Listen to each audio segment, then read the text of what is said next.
이 자리에 계신 분들은 다 하나님의 사랑을 입은 사람들입니다. 또한 하나님의 은혜 가운데 사는 자들이요. 우리가 오늘 산다는 것은 무엇을 의미할까? 하나님이 오늘을 살아갈 이유가 있기 때문에 오늘을 살려주신 거다. 죽음이라는 것은 다른 게 아니라 재앙도 아니고 저주도 아니고 이 땅 가운데 할 일을 다 했을 때에 하나님이 부르시는 것이 이게 바로 뭐냐면 죽음이다. 우리가 이 땅에 살아서 살 때에 어떤 삶을 살아야 되느냐라고 하는 부분에 있어서 하나님이 주님이 이 땅에 계셨더라면 하셨을 그 일들을 해내는 것이 교회가 해야 할 일이고 또한 부름받은 저와 여러분 성도들이 해야 할 일입니다.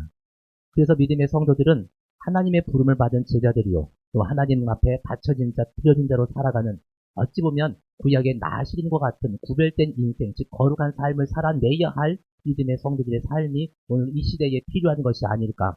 그런 자들을 통해서 하나님은 일하실 것이고 그런 자들을 통해서 하나님은 당신이 살아계신 것을 증명해 내시기를 원하시기 때문에 그렇습니다. 오늘 이 시간 계신 모든 분들 또한 방송을 통하여 또 예배하는 믿음의 성도들 귀한 세움 지구촌 교회가 그런 귀한 사역을 감당해내는 귀한 믿음의 교회가 되기를 간절히 축원합니다. 오늘 이 시간 제가 나누고자 하는 것은 뭐냐면 주님이 이 땅에 계셨더라면 하셨을 그 일이 뭘까? 그러면 주님의 사역과 주님의 마음을 알아야 될 것이고 또한 주님을 이 땅에 보내셨던 그 하나님의 마음이 어떤 것일까? 하나님 마음을 우리가 알면 이 땅에 우리가 어떤 삶을 살아내야 할 것인가를 우리가 깨닫게 되지 아니할까? 오늘 이 시간 이것을 좀 말씀을 통해 함께 나누고자 합니다. 오늘 말씀 마가복음 5장은 거라사 광인을 찾으러 가시는 예수님의 모습을 봅니다. 근데 오늘 보면 5장에 들어가기 전에 마가복음 4장에 보시면 4장 35절 말씀을 좀 우리가 함께 보겠습니다. 제가 읽을게요. 시작. 그날 저물 때에 제자들에게 우리가 저편으로 건너가자. 네. 자, 그러면 이 4장에서 제자들에게 뭐라고 말하냐면 저편으로 건너가자는 거예요. 건너간 곳이 어디예요? 지금 마가복음 5장인 거예요. 5장 1절 말씀부터 걸어서 광내 이야기가 시작되는 거니까. 자, 그러면 예수님의 사역은 너무 피곤하고 힘든 사역들입니다. 귀신들 쫓고 병든 자 고치고 하나님의 말씀을 증거하며 또한 예수님의 만지심을 얻기를 원하는 많은 사람들이 늘 예수님 주위에 몰려 있었습니다. 그러면 하루 일과를 마치고 주님을 쉬셔야 되는 거예요. 한적한 곳에 아버지와의 친밀한 교제, 기도 시간도 가지셔야 되고 그럼에도 불구하고 오늘 이 저녁에 좀 건너가자라는 거예요. 근데 이것이 뭐 별거 아니지 않느냐? 아니요. 별거 아닌 게 아니더라고요. 제가 성지순례 갔는데 간 것 중에 기억나는 곳이 뭐냐면 갈릴리 호수였습니다. 그렇게 날씨가 좋은데 저녁이 되면요. 바람이 불더라고요. 제가 너무 신기해서 동영상을 찍었어요. 그렇게 좋은 날씨인데 이 종려나무가 휘청휘청 할 정도로 바람이 세게 부는 거예요. 그때 이 말씀이 기억나는 거예요. 마가복음 4장 말씀. 제자들이 건너편으로 건너가다가 태풍을 만나가지고 우리가 죽겠냐 이런 말씀인 거예요. 자, 그러면 예수님이 건너가자 할 때는 제자들의 생각은 그랬을 거예요. 주님이 왜 저런 생각을 하실까? 저물 때에 이 갈릴리 호수를 건너간다는 게 얼마나 위험한 일인데 이미 베드로나 제자들은 뱃사람이었기 때문에 그 사실 잘 아셨을 거라고요. 더더군다나 주님은 몰랐을까? 아셨을 거라고요. 건너가재. 혹시나 바람 만나 큰 태풍을 만나서 우리가 죽으면 어찌할까? 근데 주님이 가자는데 어떻게 하겠어요? 아멘. 예, 순종해야지. 그이들이 배를 띄워서 건너갑니다. 아니나 다를까 큰 광풍을 만납니다. 얼마나 큰 광풍을 만났는지 이들이 배가 막 물이 배 안에 들어오고 배가 뒤집힐 것 같은 상황 가운데 있는 거예요. 그런데 가자고 했던 예수님은 정작 뭐하고 계세요? 주무시고 계세요. 화가 나요, 안 나요? 화가 나지요. 제자들이 뭐라고 말합니까? 선생님이요. 우리의 죽게 된 것을 돌보지 아니하시나이까. 이건요, 화가 난 거예요, 지금요. 아니, 왜 가자고 해서 이런 일을 지금 만나게 하십니까? 우리 죽을 것 같습니다. 근데 지금 잠이 지금 오십니까? 잠을 자면 안 되지요. 우리를 돌아봐 주셔야 되지 않겠습니까? 근데 예수님은요, 일어나서 하시라는 말이, 미안해. 그럴 줄 몰라서. 이렇게 하셨어야 예수님 뭐라고 말해요? 믿음이 적은 자들아. 왜 두려워하느냐? 라고 말씀하시며 바람과 풍랑을 잔잔케 하십니다. 뭐 이것을 보니까 제자들이 이제 아무런 말도 못합니다. 이제 궁금한 거지. 예수님이 무슨 급한 일이 있어서 그날 밤에 광풍이 불 것을 알면서도 불구하고 저 건너편으로 건너가자. 대체 무슨 일이 있었을까? 아니 누구를 만나려고 그랬을까라고 궁금했을 거란 말이에요. 그런데 그들이 건너간 곳이 어디예요? 거라사인 지역이. 근데 거라사라는 것은 일찍이 헬라 문명이 발달했던 곳이고 유대인들보다 로마인들이 많이 살던 곳입니다. 여러분 알다시피 돼지 떼에 귀신이 들어가서 물속에 다 빠져 죽잖아요. 근데 이 돼지라는 것은 부정한 짐승입니다. 그러니까 유대인들은 이 음식을 먹지도 않아. 그러니 돼지를 키우지도 않을 거 아니에요. 그러니까 유대 문화권이 아니에요. 이곳은 유대인들이 사는 것도 아니에요.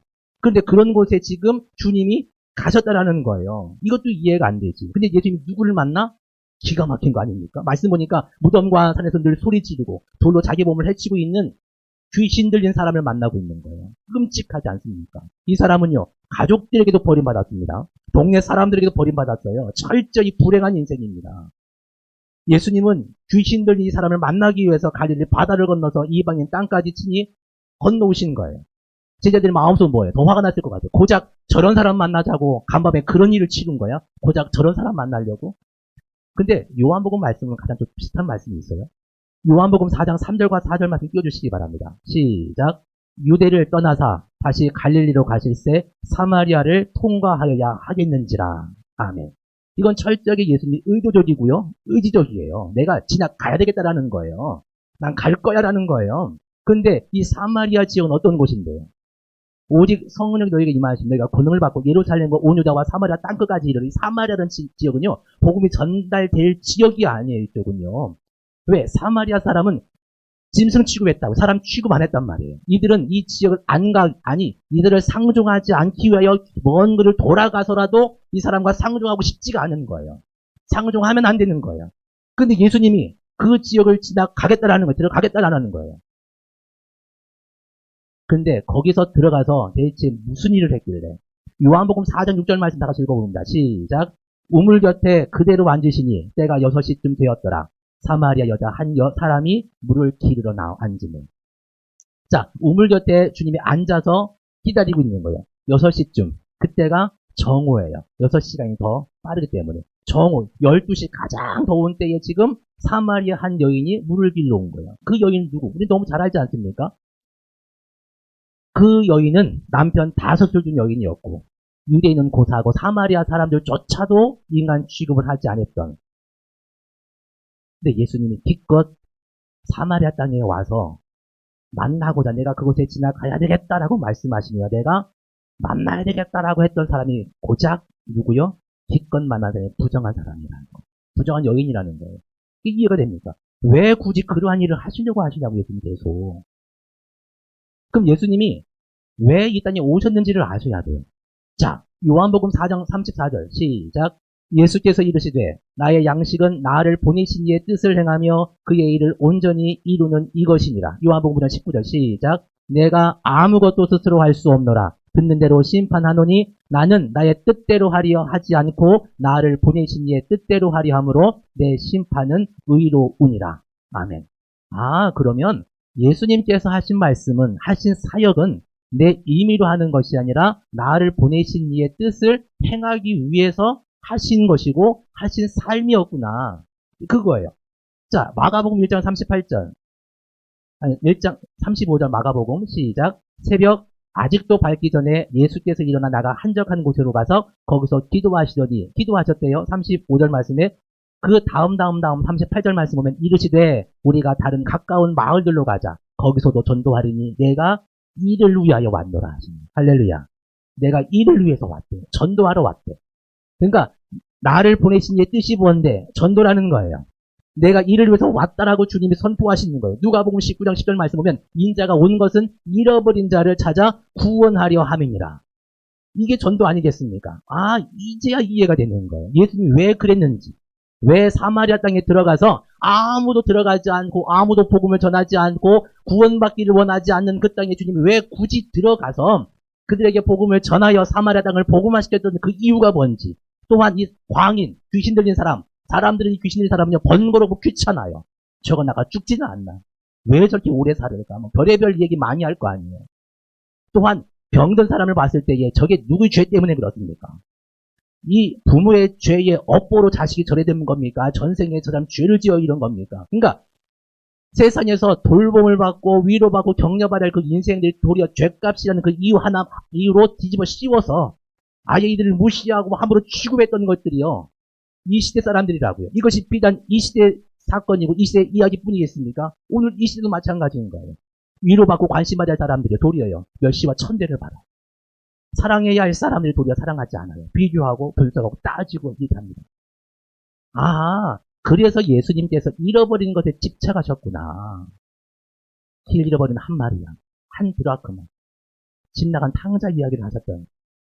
그리고 비난과 욕을 먹을 것을 알면서도 안식일에 병든 자를 고치고 귀신 든 자를 고쳐주시며 또한 저거 죄인들의 친구라는 오명을 다 들으면서까지도 아니 돌을 맞아가면서까지도 이들의 친구자가 되었던 삭개오의 집에 들어간다는 것이 이게 기가 막힌 일 아닙니까? 이것은 저들이 큰 이슈예요. 그와 함께 상종한다는 것 자체가 말이 안 되는 거예요. 매국노야. 근데 삭개오를 아시고 삭개오와 대화하시고 내가 오늘 너의 집에 머물겠다. 그와 함께 가는 이 모습이 유대인들에게 얼마나 기가 막힌 모습이겠습니까? 근데 왜? 이유가 뭔데? 아, 구원하시키자. 이것이 주님이 하신 이유라는 거예요. 자, 그러면 예수님께서 우리를 사랑하시고 구원하시기 위하여 결국은 십자가에 매달려 죽으신 그 이유도요. 이것도 이상한 일이 아니에요. 구원하시기 위한 일이었어요. 주님은 이미 알고 이 길을 걸어가셨던 것이고 그 삶을 살아내시는 거예요. 자, 그렇다고 할 것 같으면 하나님의 아버지 뜻을 따라 순종하시는 것이고, 자, 그러면 그의 아들이 이 땅에 보내셔서 이러한 삶을 살기를 원하셨던 하나님 아버지, 대체 그분의 마음은 어떤 마음이었을까? 어떤 마음이었길래 하나밖에 없는 독생자를 이 땅에 보내서 구원의 사역을 하게 하시고, 또한 심지어 그를 죽이면서까지 우리를 살리신 그 아버지의 마음이 대체 어떤 마음이었을 거라는 거예요. 성경 말씀 몇 군데 찾아보자면 호세아서 말씀을 볼게요. 호세아는 하나님의 선지자입니다. 당대의 구약에 쓰임받는 사람이었습니다. 근데 하나님께서 호세아에게 뭐라고 말해요? 음탕한 여인 고멜을 취하여 아내로 삼으라는 거예요. 아, 이건 좀 아니지 않나? 근데 말씀하셨으니까 어떻게 순종해야지. 순종해서 이 고멜을 취하여 결혼을 합니다. 그리고 애를 낳아요. 그러면 하나님 말씀에 순종했으면 우리 인생은 뭐예요? 형통해야 돼요. 잘 돼야 돼요. 근데 이 고멜이 집을 나가버립니다. 남편과 자식을 버려두고 옛 음탕한 삶을 다시 뒤돌아가는 거예요. 그때 하나님은 찾아오라는 거예요. 찾아옵니다. 또 나가. 찾아와. 또 나가. 이 호세아는 고민스러울 거 아닙니까? 하나님 내가 뭘 잘못했다고. 내가 뭘 잘못해서 저 음탕한 여인을 내게 붙여주시고 그럴 것 같으면 저 음탕한 여인 고멜이 저희 마음을 좀 확 바꿔주셔가지고 좀 현숙한 여인으로 만들어 주시든지. 근데 지금 보십시오. 정신 못 차리고 맨날 집을 나가지 않습니까? 아니, 나를 골탕 먹이시려고 하시는 것입니까? 얼마나 할 말이 많았을까? 하나님의 사역하면서 또한 집안을 돌봐야 되고 또한 집 나가는 음탕한 일을 하는 이 고멜 아내를 데려와야 하는 이 호세의 마음은 오죽했을까? 하나님 묻고 물었어요. 하나님은 뭐라고 말하는데? 내가 이스라엘을 향한 내 마음이다. 이스라엘 다시 다시 불러오면 다시 나가버리고 불러오면 다시 나가버리고 그럼에도 불구하고 포기할 수 없는 내 마음. 너라도 좀 내 마음을 알았으면 좋겠다라는 거. 내 마음이 이런 마음이야. 이 마음을 호세아에게 알게 하시기 위해서 고멜을 붙여주시고 결혼하게 하셨다는 거예요. 마태복음 23장 37절 말씀 잘 읽어드리겠습니다.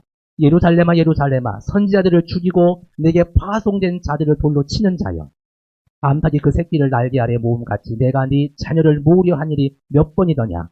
그러나 너희가 원하지 아니하였도다. 하나님은 수없이 이 어미닭이 새끼를 옮긴 것 같이 수없이 선지자들을 보내서 백성들을 아버지께로 돌아오게 하는 이 사역을 끊임없이 하는 거예요. 해도 안 되고 그럼에도 불구하고 포기치 않고 여전히 할 수밖에 없는 누가복음 20장 말씀 어떤 말씀입니까? 포도원 주인이 포도원을 종들에게 맡겨요. 그리고 타국에 갑니다.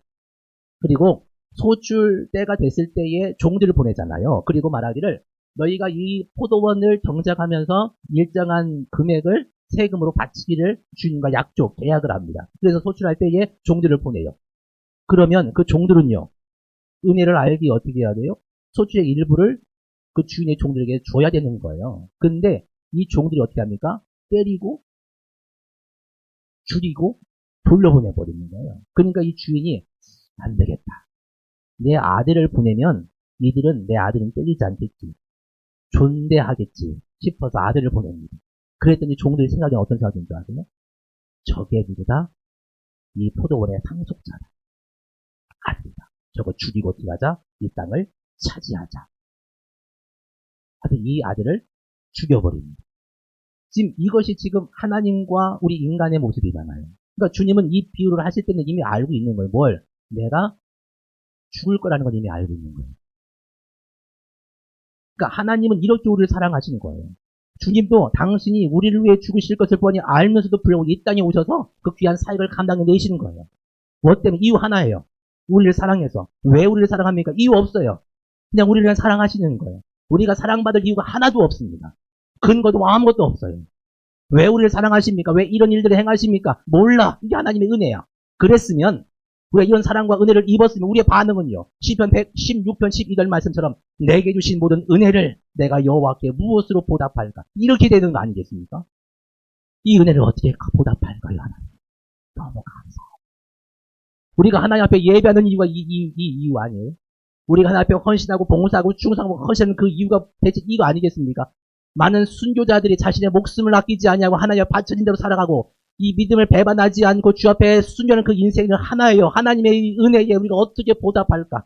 보답할 수 없어요. 너무 감사한 거예요. 그래서 우리 인생의 삶을 드리고 바쳐진 대로 살아가는 거예요. 이게 신앙인이고 믿음의 사람들입니다.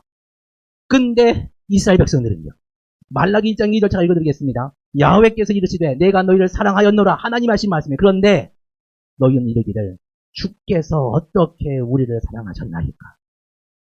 1절 6절 말씀 보면 내 이름을 멸시하는 제사장들아 나 만군의 여호와가 너희에게 이르기를 아들은 그 아버지를 종은 그 주인을 공경하나니 내가 아버지일진데 나를 공경함이 어딨느냐 내가 주인일진데 나를 두려워함이 어딨느냐 하나 너희는 이르기를 우리가 어떻게 주의 이름을 멸시하였나이까 하는데다. 기가 막히잖아요. 하나님 마음에 어떻게 오죽할까? 얼마나 마음이 아플까? 1장 7절 말씀에 더합니다. 더러운 떡, 눈먼 희생제물, 저는 거, 병든 것 하나 앞에 드리는 거예요. 말라기 1장 13절 말씀 보니까 만군의 야훼가 이르노라. 너희가 또 말하기를 이 일이 얼마나 번거로운고 하며 콧웃음 치며 훔친 물건과 저는 것, 병든 것을 가져왔습니다. 그 하나님 앞에 예배한답시고 인간의 임금에게도 바쳐질 수 없는 그런 병들고 더럽고 상하고 썩고 문드러진 별 볼이 없는 것을 하나님 앞에 제사한다고 불태워드리는 이 인간들의 모습. 하나님을 경외함과 사랑함이 아무것도 없는. 주님은 뭐라고 말해요? 제발 좀 성전문을 닫아서 헛되이 불사는 일이 없도록 제발 좀 성전문을 닫았으면 좋겠다. 성전 뜰만 달고 다니면서 나 너무 가슴 아프다. 하나님이 하신 말씀이에요. 얼마나 예배를 받으시기 원하시는 분이신데 얼마나 찬양받기 원하시는 하나님이신데 우리를 만나신 이유가 그거라는데 근데 성전문을 닫아버렸으면 좋겠어요. 우리가 예배하는 거 언제부터 번거롭게 시작되지 않습니까? 귀찮아지지 않아요? 꼭 이렇게 예배해야 됩니까? 우리의 헌신과 봉사, 뜨거웠던 그 첫사랑과 첫 은혜 다 잊어버리고 이제는요 귀찮고 번거로운 거 간단한 게 좋고 생략하면 더 좋은 것이고 짧으면 더 좋고 이제는 코로나 시국을 지나며 대면 예배라는 것이 이제는 너무나 이제 상식이 돼버렸고요. 이제 보편화가 됐습니다. 그래서 옳다 그러다 말하고 싶지 않아요. 이제는 나와서 예배하는 것도 귀찮은 거. 하나님 앞에 수고한다는 것, 우리가 헌신한다는 것, 희생한다는 것, 이것이 이제는 배부른 추정이 돼버렸어요. 이제는. 꼭 그렇게 굳이 해야 됩니까? 라는 거예요. 목사님 굳이 그렇게 해야 됩니까? 그렇게까지 해야 됩니까? 뭘 하고 안 하고의 문제는 아닌 것 같아요. 우리의 마음의 본질이 하나님을 경외하냐, 하나님을 사랑하느냐, 아니 하나님의 사랑을 받은 인생을 우리가 살아가느냐고 하는 이 본질적인 질문의 문제지. 그러니 이런 말씀, 말라기 말씀은 맨 마지막 구역의 마지막 예언서입니다. 예언서입니다. 그러니까 하나님이 얼마나 가슴 아팠어요. 이렇게 사랑하고 사랑했는데 이들이 한다는 말이 고작 우리를 언제 사랑했느냐. 우리가 언제 하나님을 경멸 멸시하는 게 우리가 언제냐. 우리가 아버지가 도적질 하는 것이 언제냐. 우리가 언제 그랬습니까? 바락바락 대드는 하나님의 눈을 확 닫아버리고 400년 동안 침묵하셨던 거 아니겠습니까? 우리는 진짜 알아야 됩니다. 하나님 우리를 너무 많이 사랑하시고 일단 계시다는 사실을. 그리고 그 사랑을 입어서 이 시간 우리 저와 여러분이 하나님을 아버지라 부르고 그 사랑을 입었기에 우리가 하나님의 거룩한 아들, 딸들이요 성도라는 사실을 기억하실 가지 축원합니다. 할렐루야. 그런데 우리가 착각하는 것이 있어요. 뭐냐면 하나님은 나를 사랑하신다. 네, 맞아요. 근데 나만 사랑한다. 아니, 나만 사랑해야 된다는 거예요. 간혹 사랑받는 이웃, 복받는 성도들을 바라볼 때에 같이 축하하고 기뻐하며 즐거워하는 것이 아니라 질투하고 도리어 하나님을 원망하기까지 합니다.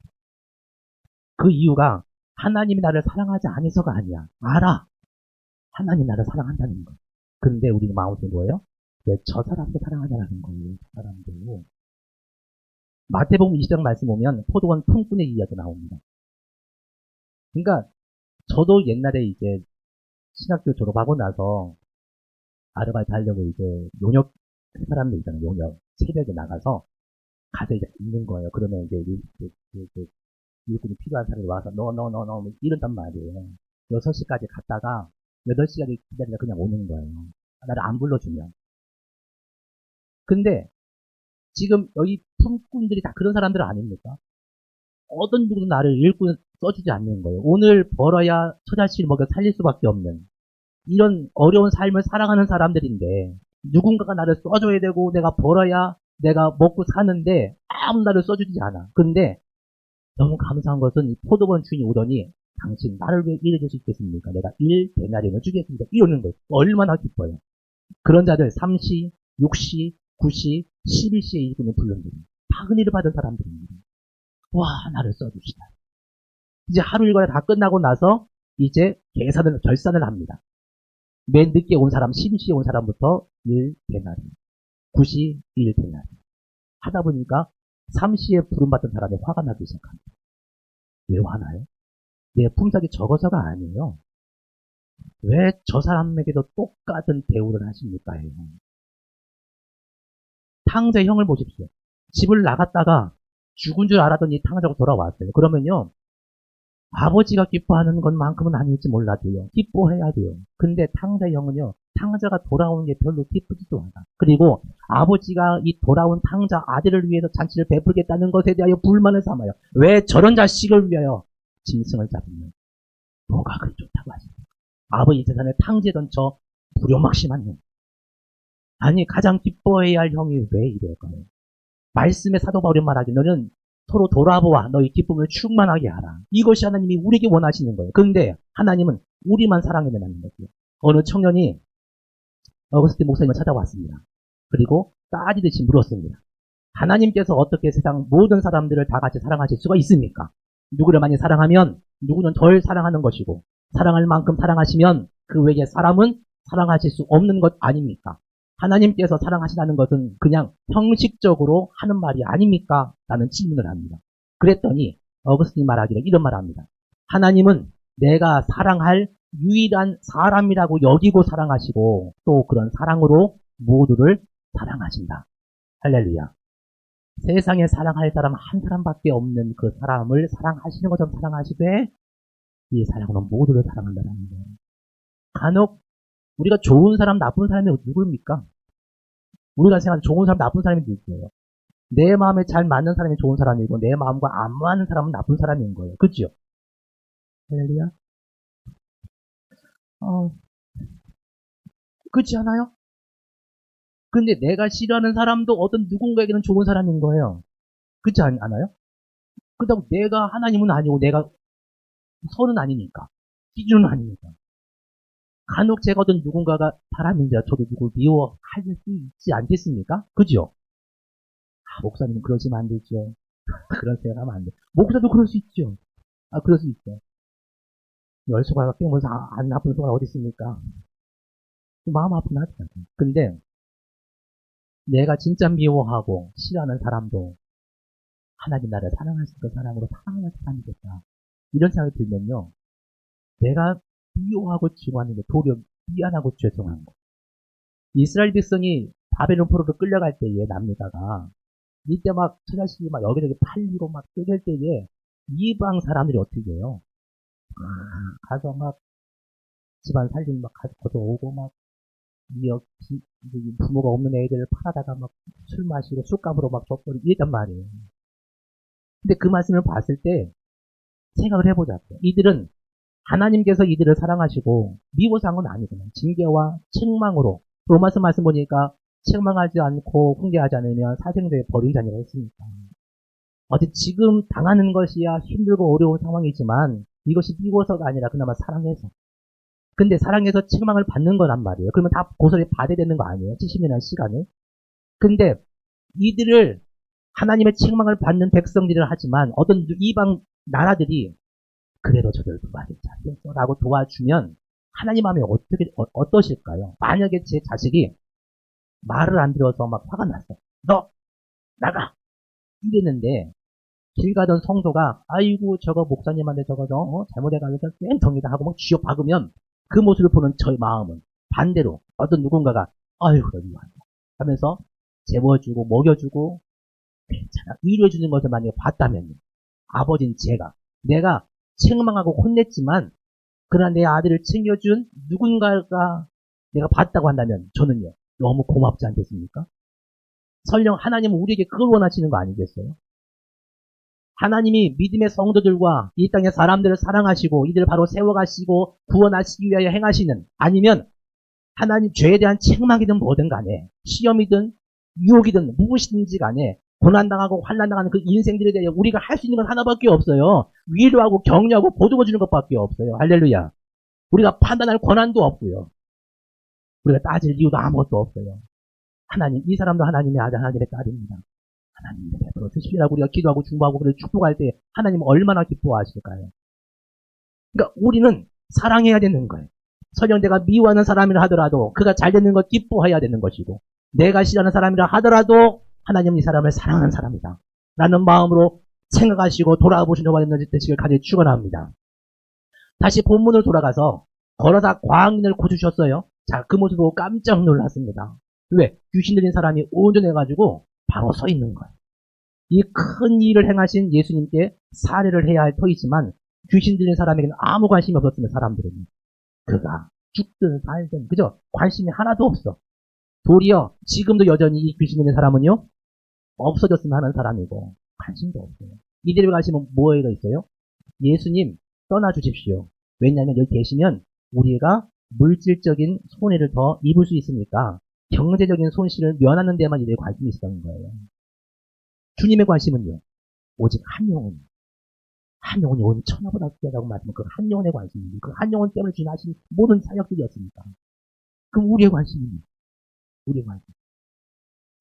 제가 이렇게 2021년, 22년 영상을 봤잖아요. 코로나 시국인데도 불구하고 하나님이 그분들 다 행하게 하셨어요. 근데 제가 다음 세대의 어린이 사역에 관심을 가진 이유가 있습니다. 제가 처음부터 내가 이렇게 해야 되겠다. 라고 한 건 절대로 아니었거든요. 저희 교회는 되게 힘든 교회였어요. 목사님과 성도들이 따로 예배를, 6, 7개월 따로 예배 드렸던 교회에 제가 부임을 했으니까. 그리고 제 나이 35에 부임을 했으니까. 근데 그때 내 나이가 어때? 이랬거든요. 나도 먹을 만큼 먹었잖아. 지금 생각해보면요. 35이면 아무것도 몰라요. 지금도 모르는데, 그때 뭘 안다고 그랬을까. 그러니까 그 힘겨운 시간 이렇게 보내면서 제 마음이 안타까운 건 뭐였냐면, 어린아이들이었어요. 어린아이들에 관심 별로 없는 거예요. 성도 욕하자는 건 아닙니다. 제가 잘났다고도 하는 것도 절대 아닙니다. 오해가 없으셔도 좋겠어요. 어린아이들에게 관심을 갖다는 거예요. 제가 인천교회 오기 전에 근마 성산교회 제가 부임을 했었어요. 전도사로.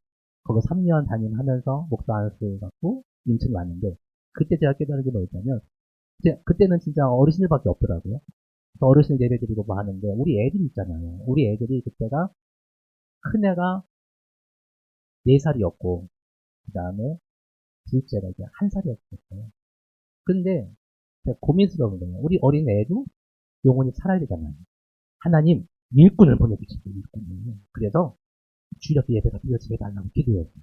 근데 하나님이 제 마음에 드지 마음이 뭐냐면 네가 해. 이 마음이었어요. 네가 하면 되잖아. 그 깨달음을 얻고 그 다음 주부터 네가 의 반주자를 세워가지고 애들 예배를 드리시고.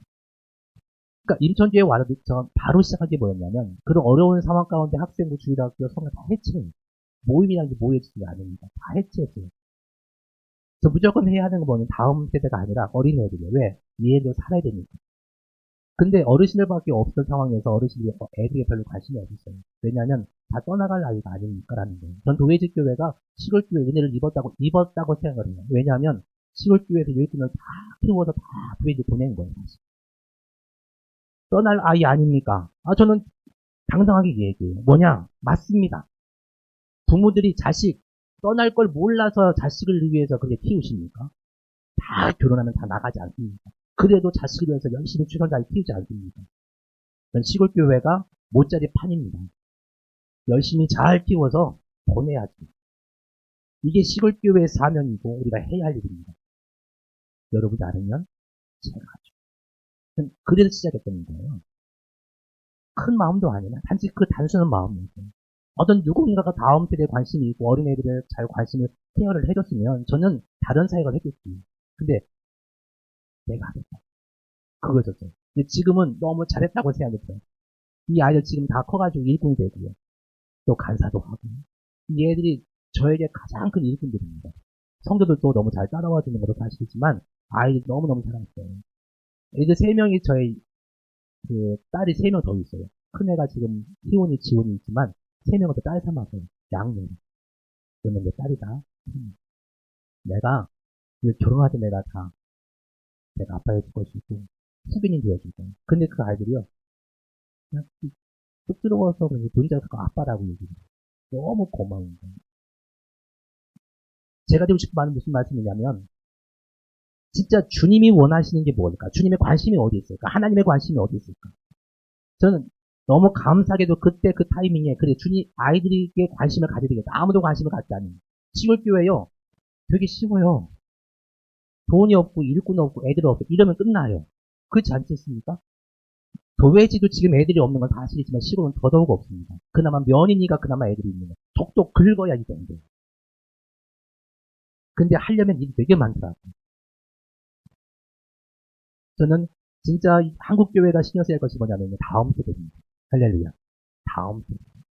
한 영혼만 잘 키우면 이 영혼이 어떻게 큰 일들을 해낼지는요. 하나님 그분만이 아시지만 우리가 해야 할 일은요. 이 아이들 잘 키우는 거예요. 제가 처음에 이 아이들을 붙이고 운 게 하나 있어요. 뭐냐면 하나님 이 아이들 너무 귀한 아이들이지 않습니까? 이 아이들도 하나님의 아들 예수님을 죽이심으로 그의 생명과 목숨값을 이 아이들이 구원받는 거 아니겠습니까?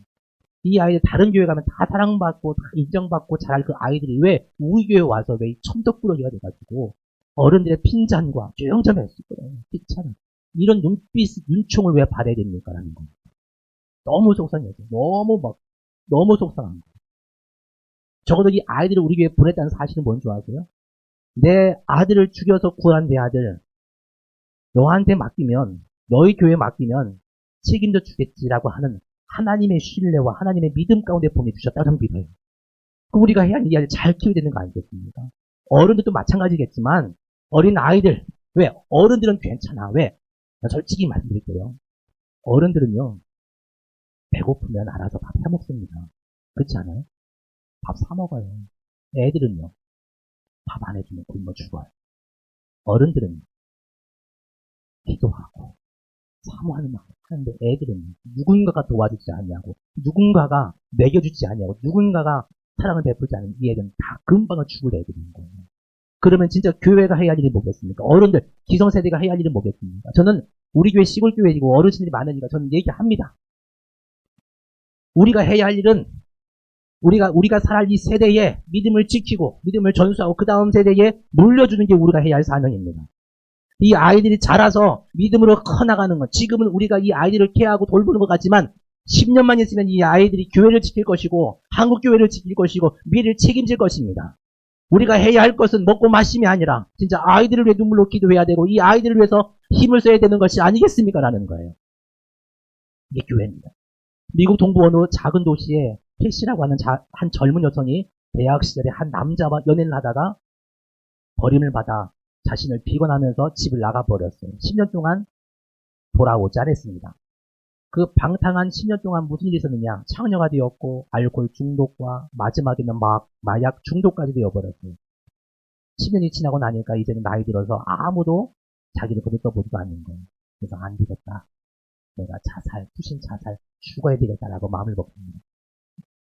죽기 전에 엄마가 얼마나 어떻게 다시 한번 봐야 되겠다 싶어서 이제 어차피 죽을 거 뭐 조금 더 늦게 죽어도 상관없다고 그러면 벅벅 집에 가서 먼 발치에서 어머니 얼굴 한번 보고 죽어야 되겠다. 엄마가 어떻게 되느니. 근데 보니까 불이 환하게 켜 있는 거예요. 무슨 날인가 싶어서 집에 가서 이제 꼭 밀었는데 문이 삑 열리는 거예요. 몰라. 하고 쭉 들어가는데 갑자기 이 안에서 딸이니? 하고 딱 엄마가 나오는 거예요. 그냥 이 캐시가 엄마랑 딱 마주쳐버려요. 걸리고 말았어요. 물어봤습니다. 엄마, 나 궁금한 게. 아니, 내가 어떻게 오늘 알 줄 알고 이렇게 불까지 켜놓고 문까지 열어놨어? 라고 물어봤어요. 그랬더니만 엄마가 하는 말이, 네가 집을 나간 이후 10년 동안 한 번도 불 끈 적도 없고 문을 잠근 적도 없다는 거예요. 이게 비단 부모의 사랑이고 한 어미의 사랑일 것 같으면 하나님 우리를 얼마나 사랑하시겠느냐 말이에요. 자식까지 아끼지 아니하신 하나님이 내가 너한테 뭘 더 아끼겠느냐라고 말씀하셨어요. 주님이 우리에게 뭘 더 아끼겠느냐고. 자, 누가복음 15장 5절과 6절 말씀 보면 또 찾아낸즉 즐거워 어깨에 메고 또한 나와 함께 즐기자 나의 잃은 양을 찾아내었느라. 잃어버린 양을 찾은 목자의 심정입니다. 누가복음 15장 10절 내가 너에게 이르노니 이와 같이 죄인 한 사람이 회개하면 하나님의 사자들 앞에 기쁨이 되느니라. 누가복음 15장 24절 말씀인데 이 내 아들은 죽었다가 다시 살아났으며 내가 잃었다가 다시 얻었노라 하니 그들이 즐거워하더라. 32절 말씀 보니까 이 내 아들은 죽었다가 다시 살아났으며 내가 잃었다가 얻었기로 우리가 즐거워하고 기뻐하는 것이 마땅하다 하니라. 이 내 아들은 죽었다가 살았다. 이 아버지의 힘을 느껴지십니까? 하나님 아버지의 마음이 느껴지십니까? 집을 나가고 죽었던 이 아들을 찾아봤을 때에 그 아들을 바라보는 이 아비의 심정, 하나님 아버지의 마음이 오죽한 거예요. 그러면 우리가 주님의 사역을 통해서 주님의 마음도 알고 그 아들을 이 땅에 보내서 그런 삶을 살게 하셨던 그 하나님 아버지의 마음을 안다면 그럼 우리는 이 땅에서 어떻게 해야 할까요? 그분의 마음을 안다면 우리를 부르신 주님께서 우리가 무엇하기를 원하실까요? 자, 말씀의 본문에서 거라사인 사람들의 간청에 주님이 이제는 떠나려고 합니다. 가버나움으로 돌아가시기 위해서 배에 올랐어요. 그때 귀신 들렸다가 온전해진 이 청년이 막 달려옵니다. 달려와서 뭐라고 얘기하느냐? 내가 주님을 따르며 주님을 공유하겠습니다. 하고 말합니다. 이때 예수님이 허락하지 않았어요. 마가복음 5장 19절 오늘 말씀의 본문이지만 자 읽어드릴게요. 집으로 돌아가 주께서 내게 어떻게 큰 일을 행하사 집으로 돌아가서 내가 너에게 어떻게 큰 일을 행했는지를 이 큰 일이 뭘까? 그 다음 말씀 보니까 너를 불쌍히 여기신 것을 네 친척에게 고하라. 불쌍히 여기시는 것이 이게 큰 일이라는 거예요. 그러니까 서두에 하나님 우리를 왜 사랑하십니까? 다른 거 아니에요. 우리를 불쌍히 여기신 거예요. 목자 없이 유리하는 이 양들을 바라볼 때의 이 민망히 여기는 이 마음. 이것은 창자가 뒤에 틀리는 것 같은 고통의 그 마음. 그 마음이 그 아들 이 땅에 보내고 또한 주님이 십자가에 죽으실 수밖에 없었던 이유예요. 우리를 불쌍히 여기신 거. 그게 큰일이라는 거예요. 그럼 여기서 저는 큰일이 뭘까? 누가복음 10장 말씀 보면 예수님이 제자 둘씩 셋씩 짝지어서 동네에 보냅니다. 보내면서 내가 이리 가운데 양을 보낸 것 같다라고 말해요. 근데 이 돌아와서 하는 것이요. 난리가 났습니다. 무슨 난리냐? 70인이 기뻐하며 돌아와 이르되 주여 주여 주의 이름이면 귀신들도 우리에게 항복하더이다. 난리 났죠. 주님이 하시던 일들을 우리도 할 수 있는 거예요. 그랬더니 예수님이 하신 말씀이 그래 안다. 사단이 하늘로부터 번개같이 떨어지는 걸 내가 보았고 내가 너에게 뱀과 전갈을 밟으며 원수의 모든 능력을 제어할 권능을 주었으니 너희 해칠 자가 결코 없으리라. 그리고 하신 말씀이 뭐냐면 20절 말씀에 그러나 귀신들이 너희에게 항복하는 것으로 기뻐하지 말고 너희 이름이 하늘에 기록된 것으로 기뻐하라. 할렐루야. 큰일이 뭐냐? 귀신을 내쫓는 게 큰일이 아니라는 거예요. 죽은 자 살리고 병든 자 구하는 것이 이게 살리는 것이 이게 큰일이 아니라는 거예요. 가난한 자 부유하게 하는 게 큰일이 아니라는 거예요. 큰일은 내 이름이 생명책에 기록되는 그 일. 죽어가는 그 영혼들을 구원하여 주께로 돌아오게 하여 그들 아버지께로 회복되게 하여 그가 구원받아 하나님의 이름의 생명책에 기록되는 것 이것이 큰일이라고 주님은 말씀하시는 거예요. 할렐루야. 주님이 우리에게 큰일을 행하라고 말하는 거예요. 자 그러면 말씀의 결론을 하겠습니다. 18년 동안 귀신 들린 사람들 날 때부터 소련된 사람 삭개오 사마리아 사람들 다 짐승 취급받았던 사람들에게 인간 대접받지 못했던 인생들이었습니다. 주님은 그들에게 관심이 있었다. 근데 우리의 관심은 아니 한국교회나 또한 믿음의 손에도 마찬가지입니다. 우리의 관심은 옷 잘 입고 돈 많고 소수보다 다수의 관심은 진짜 가난하고 병들고 몸이 불편한 사람들을 봤을 때에 복잡한 사람들까지 어린 아이들에게 투자하고 어린 아이들을 위해서 돕는 그 일들을 굳이 그렇게까지 해야 됩니까? 우리는 도리어 주님의 관심은요, 이게 아니라 이거라고요. 다시 이거라고요.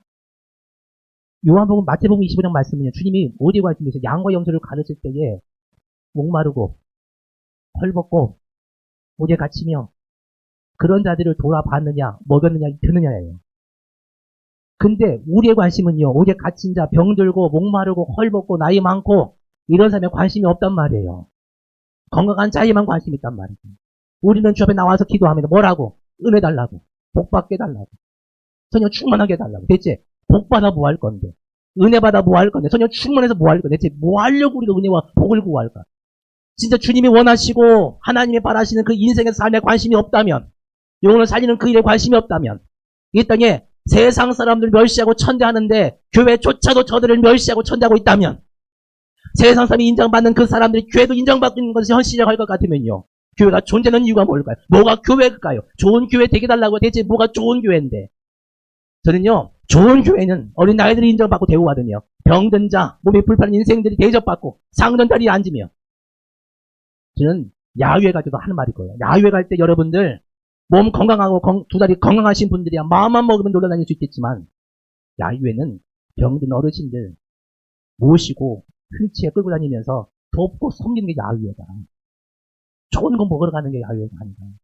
진짜 그 분들은요, 교회 야유회 아니면 갈 일이 없어요. 밖에 나올 일이 없어요. 누군가가 도와주지 아니하면. 사실 그것이 교회가 해야 할 일이 아니겠습니까? 진짜 교회에 가장 음지에 있는, 가장 아파하고 눈물을 흘리며 애통해하는 어떤 누군가는 한쪽 구석에서 누군가의 사랑과 헌신과 또한 사랑의 손길을 구하고 있는 자들이 분명히 있을 것입니다. 그 자들이 관심을 갖는, 그리고 어린아이들의 관심을 갖는 그런 교회가 되시길 간절히 축원합니다. 우리 함께 기도하겠습니다.